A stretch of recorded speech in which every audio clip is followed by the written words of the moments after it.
She never thought a quiet morning at her father's fishing dock would turn into a nightmare. The sound of motorcycle engines shattered the peace at Eagles Point Harbor, and in just moments, Hannah Collins would find herself surrounded by the most notorious gang in 3 states. The Steel Vipers weren't known for their mercy, and as their leader circled her like a predator, she could feel her heart pounding against her chest. But what these dangerous men didn't know, what nobody in town knew, was that her quiet, unassuming father was about to teach them the most brutal lesson of their lives. They thought Daniel Collins was just another small-town fisherman. They saw his weathered hands, his patient smile, his humble demeanor. They assumed he was weak, someone they could push around, someone whose daughter they could terrorize. They were about to learn how wrong they were.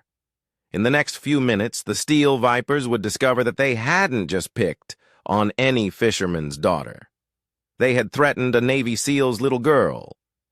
And some mistakes you only make once. Quick pause before we continue. Tell us, where in the world are you watching from?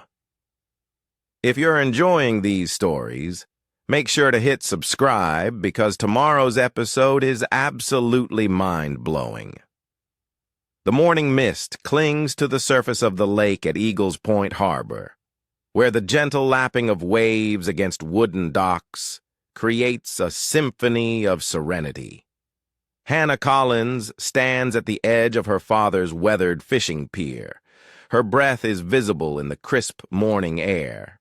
At 23, she moves with the confidence of someone who has spent their entire life on these docks, checking equipment and preparing for another day of charter fishing tours. The calm morning shatters as the distant rumble of motorcycles echoes across the water. Hannah's hand pauses on the rope. She's coiling. Her eyes are drawn to the road leading into the marina. The sound grows louder, more menacing, with each passing second. The Steel Vipers appear like dark specters through the morning haze, their chrome bikes gleaming under the rising sun. 5 riders, their leather cuts adorned with patches that speak of territory and violence, pull into the marina's gravel parking lot. Their leader, Drake Thompson, kills his engine first. The sudden silence is more threatening than the roar that preceded it. Hannah's fingers tighten around the rope. Her knuckles are white with tension. She's heard stories about the Steel Vipers, whispered warnings in local diners about their reputation for violence and intimidation, but they've never come to Eagles Point Harbor before, not until today. Drake dismounts his bike with practiced ease, his boots crunching on the gravel. "Well, what do we have here?" His voice carries across the marina, dripping with mock curiosity. "Looks like someone's little girl is playing with boats." Hannah continues her work, trying to project a calm she doesn't feel. The methodical motion of coiling the rope gives her something to focus on, besides the approaching footsteps. "This is a private charter business," she says, her voice steady despite the fear curling in her stomach. "Unless you have a booking, I'll need to ask you to leave." The bikers laugh. The sound echoes across the empty marina. Drake steps closer, deliberately invading her space. His right-hand man, Marcus, flanks him, while the others spread out, creating a loose circle around Hannah. "A booking?" Drake's lips curl into a smirk. "Sweetheart, the Steel Vipers don't need bookings. We go where we want, when we want." Inside the marina office, Mike Henderson watches through the window. His weathered face is creased with concern. His hand reaches for the phone. His fingers tremble slightly as he dials a number he knows by heart. Out on the lake, Daniel Collins is showing a young family the finer points of bass fishing when his phone buzzes in his pocket. Something in Mike's voice makes him reel in his line immediately. "Mike?"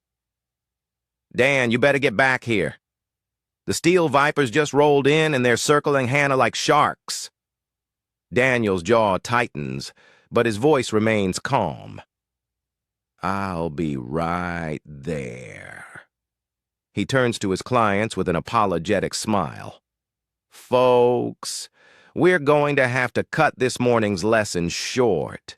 Family emergency back at the dock. Drake has moved even closer to, Hannah. He reaches out, running a finger along the coiled rope in her hands. Nice knots. Your daddy teach you that? Must be real proud having his little girl carry on the family business. Hannah steps back, her spine straight. I said you need to leave. Marcus laughs. The sound is sharp and cruel. Oh, she's got spirit, Drake. I like that. Makes it more fun when they fight back a little. Another biker adds, moving to block Hannah's path to the marina office. Drake's smile fades slightly. You know, we've been thinking about expanding our territory. Eagles Point Harbor seems like a nice little spot. Quiet, peaceful. He looks around the marina with exaggerated interest. Perfect place for a new clubhouse, don't you think? Hannah's heart races, but she keeps her voice level. This is private property. You're trespassing. Trespassing? Drake throws his head back and laughs. Boys, you hear that? Little girl thinks she owns these docks. His expression darkens. Let me explain something to you, sweetheart. Everything here, it belongs to whoever's strong enough to take it. He reaches for the rope in Hannah's hands, but she holds firm. For a moment, they're locked in a silent battle of wills, neither willing to let go. I wouldn't do that if I were you, Hannah warns, though her voice trembles slightly. And why is that? Your daddy going to come save you? Drake's voice drops to a menacing whisper. Where is Daddy anyway? Out playing fisherman while his little girl faces the big bad world alone? The other bikers close in. Their leather cuts creak as they move. The morning sun catches on patches that read, Steel Vipers MC and No Mercy, stitched into worn leather. Maybe we should stick around, Marcus suggests. His eyes never leave Hannah. Show her how real men run a business. Hannah's mind races. Her father is out on the lake, probably already heading back thanks to Mike's call, but she doesn't know how long it will take him to return. She needs to buy time, keep the situation from escalating. The sheriff makes regular patrols through here, she says, trying to inject confidence into her voice. He'll be by any minute. Drake's smile widens. No, he won't. See? We passed your local law enforcement about 10 miles back. Looked like he was dealing with a nasty accident on the highway. Could be there for hours. He releases the rope suddenly, causing Hannah to stumble back. We've got all the time in the world. The bikers laugh again, but this time there's something darker in the sound. Hannah glances toward the marina office where she can see Mike on the phone. His face is pale with concern. Last chance, Hannah says, straightening her shoulders. Leave now or what? Drake steps even closer, towering over her. You gonna make us? You? And what army? Little girl? The rumble of an approaching boat engine cuts through the tension. Hannah feels a flutter of relief in her chest. She knows that sound anywhere. Her father's charter boat is returning to the dock. Drake turns his head slightly at the sound, but doesn't back away. Looks like Daddy's coming home. Good. Maybe he can teach us all about fishing. His voice drips with sarcasm. Always wanted to learn from a real professional. The morning sun breaks through the mist as Daniel Collins's boat approaches the dock. From where she stands, Hannah can see her father's familiar figure at the helm. His movements are calm and deliberate as he guides the vessel home. What the Steel Vipers don't see, what they couldn't possibly know, is the way Daniel's eyes scan the situation, taking in every detail with the precision of a man who has spent years in combat. They don't notice how he's already noting their positions, analyzing angles, identifying threats. They see what they want to see. A simple fisherman returning to port, unaware that they are about to learn the cost of threatening a Navy SEAL's daughter. The boat's engine cuts off, leaving an expectant silence hanging over the marina. Drake turns back to Hannah. His smile is cruel and confident.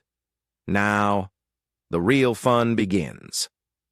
Daniel Collins guides his boat to the dock with practiced ease. His movements are deliberate and controlled. Nothing in his weathered face betrays the calculations running through his mind as he takes in the scene before him. The 5 bikers have created a loose semicircle around Hannah. Their leather cuts catch the morning sun, patches proclaiming their allegiance to the Steel Viper's MC. He ties off the boat with swift, efficient motions. Each movement is precise. His clients, the young family he'd been teaching to fish, huddle nervously at the stern, sensing the tension in the air. "Head straight to your car," Daniel tells them quietly. His voice is calm, but brooks no argument. "Don't look back. Don't engage." The family hurries past the bikers. The father pulls his children close as they make their way to the parking lot. Drake watches them go with obvious amusement, then turns his attention to Daniel. "Well, if it isn't Daddy dearest," Drake calls out. His voice carries across the dock. "Just in time for the party." Daniel steps onto the dock. His boots make solid contact with the wooden planks.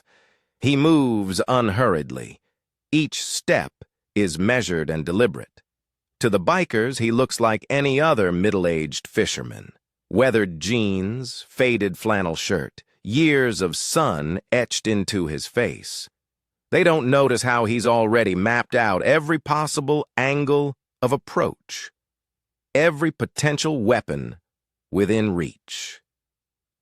"Hannah," Daniel says, his voice is steady. "Everything okay here?" Before Hannah can answer, Drake cuts in. "Oh, we've been taking good care of your little girl, teaching her all about respect and how things work in the real world." Daniel continues his measured approach, stopping a precise distance from the group. "Is that right?" His tone remains conversational, but there's something in his eyes that makes Marcus shift uneasily. "Dad," Hannah starts, but Drake talks over her again. "You know, we were just discussing business opportunities," Drake says, spreading his arms wide. "This marina, it's got potential. Lots of potential. Maybe it's time for some new management." Daniel's expression doesn't change, but something in the air shifts. "I see. And you'd be the new management?" Drake's smile widens. "Smart man, see? That's how things work. The strong take what they want. The weak learn to live with it. Or don't live with it. Their choice." "That's an interesting philosophy," Daniel replies. His voice is still calm. "Got a lot of experience with that, do you?" One of the bikers, a hulking man with a patch reading tank, steps forward. "You mocking us, old man?" "No," Daniel says simply. "Just having a conversation, trying to understand your position." He turns his attention back to Drake. "So, what exactly are you proposing here?" Drake laughs, but there's an edge to it now. Something about the old fisherman's calmness is starting to get under his skin. "Proposing? I ain't proposing anything. I'm telling you how it's going to be. This marina, it's Steel Viper territory now. You want to keep running your little fishing tours, you pay us protection, want to keep your pretty daughter safe, you pay us more." Hannah starts to protest, but Daniel raises his hand slightly. a gesture so subtle the bikers don't even notice it. But Hannah falls silent immediately, recognizing the signal from years of working alongside her father. Protection, Daniel repeats thoughtfully. Protection from what? From us? Marcus sneers, stepping closer to Hannah. Would be a shame if something happened to your boats? Or your girl? Daniel's eyes track Marcus's movement, noting the way the biker's hand rests near his belt, where the outline of a knife is visible beneath his cut. The other bikers are spreading out slightly, unconsciously moving into attack positions. You're threatening my daughter, Daniel says. His voice is still conversational. It's not a question. Threatening? Drake affects an innocent expression. No.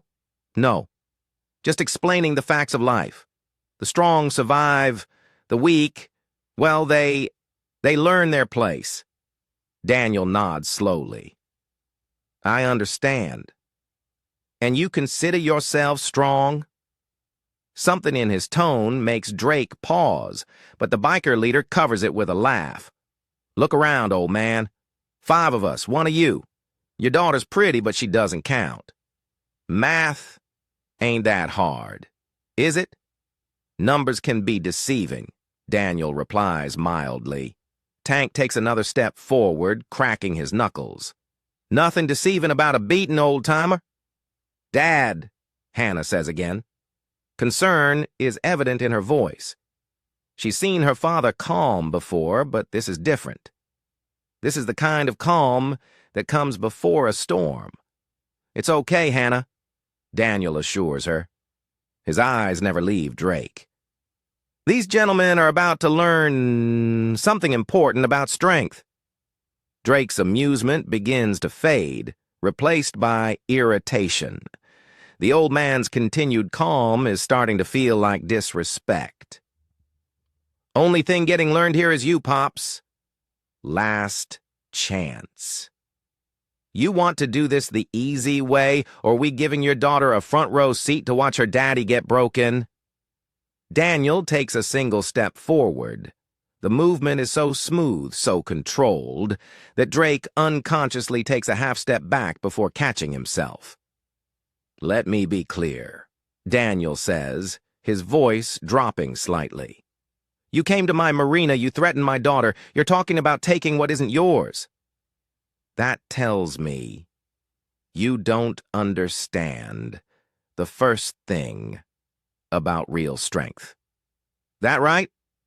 Drake's hand moves to his back, where a heavy chain is coiled at his belt. Why don't you educate us then? Daniel's eyes track the movement, but his expression remains unchanged. You sure that's what you want? Education can be expensive.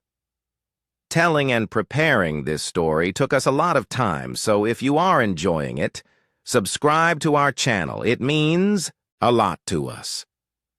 Now, back to the story. The tension in the air thickens. Even the morning birds have fallen silent, as if nature itself is holding its breath.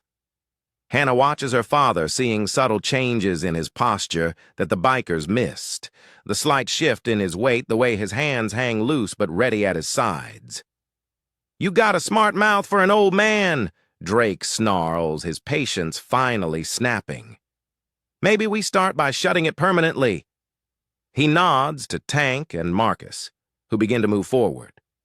Daniel doesn't back away, doesn't raise his hands, doesn't show any sign of fear. He simply stands there, waiting.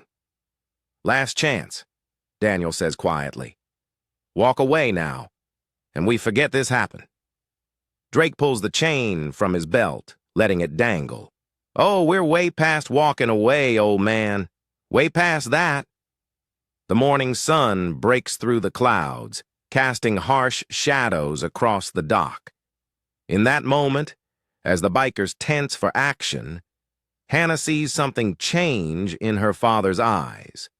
The calm is still there, but now there's something else behind it. Something that speaks of battles fought and won in places far from this peaceful marina. The steel vipers are about to learn why some waters run deep and why the quietest predators are often the most dangerous. Tank moves first, his mass frame charging toward Daniel with the confidence of someone who's never lost a fight. His fist cuts through the morning air, aimed at the older man's jaw, but connects with nothing but mist. Daniel's movement is so subtle, so efficient, that it takes Tank a full second to realize he's missed. "The hell?" Tank mutters, stumbling slightly as his momentum carries him forward. Drake watches. His chain hangs loose in his grip as his enforcer regains his balance. Something doesn't feel right. The old fisherman shouldn't have been able to move that fast. "Having trouble?" Daniel asks quietly, still standing in the same relaxed pose, as if nothing had happened. Tank snarls and launches another attack, this time throwing a combination of punches that would have laid out any normal man, but Daniel isn't there for any of them, each movement taking him just inches out of harm's way, with an economy of motion that speaks of years of training. "Stand still, old man." Tank's frustration boils over as he swings wildly. "Why?" Daniel's voice remains calm. "You seem to be doing fine on your own." Marcus steps forward, pulling his knife. The blade catches the morning sun as he flicks it open. "Let's see you dance around this, Pops." Hannah takes a step forward, but Daniel's voice stops her. "Stay where you are, honey. Everything's under control." Drake laughs, but there's an edge of uncertainty in it now. "Now, control? You're outnumbered, old-timer, and now you got steel to deal with." "Numbers," Daniel says softly, "don't mean much if you don't know how to use them." Marcus lunges with the knife while Tank comes in from the other side. It should have been a perfect trap. Instead, Daniel steps between them with fluid grace, and suddenly Tank is sprawled on the dock, his own momentum used against him, while Marcus stumbles back, his hand twisted at an awkward angle. "What the—" Marcus starts, but his words cut off in a gasp as Daniel applies just a touch more pressure to his wrist. "Language?" Daniel chides gently. "My daughter's present." The knife clatters to the dock, and Daniel releases Marcus with a small push that sends him staggering back into Drake. The gang leader has to step quickly to avoid being knocked over. His chain swings wildly. "Who are you?" Drake demands, his earlier confidence cracking slightly. "Just a fisherman?" Daniel replies mildly. "Like I said, numbers can be deceiving." The other two bikers, who had been hanging back, now move forward uncertainly. They've never seen anyone handle Tank and Marcus so easily, especially not some weather-beaten old fisherman. "Boss," one of them says hesitantly, "something ain't right here." Drake's face darkens with rage. "Shut up! He's just one old man. Take him!" They rush forward together, but Daniel moves like water, flowing between their attacks. One biker throws a punch that Daniel guides past him, letting the momentum carry his attacker straight into his companion. They collide with a grunt, stumbling over each other. Hannah watches from the sidelines. Her heart is racing, but her fear is now mixed with a different emotion: pride. She's never seen her father fight before, never known this side of him existed.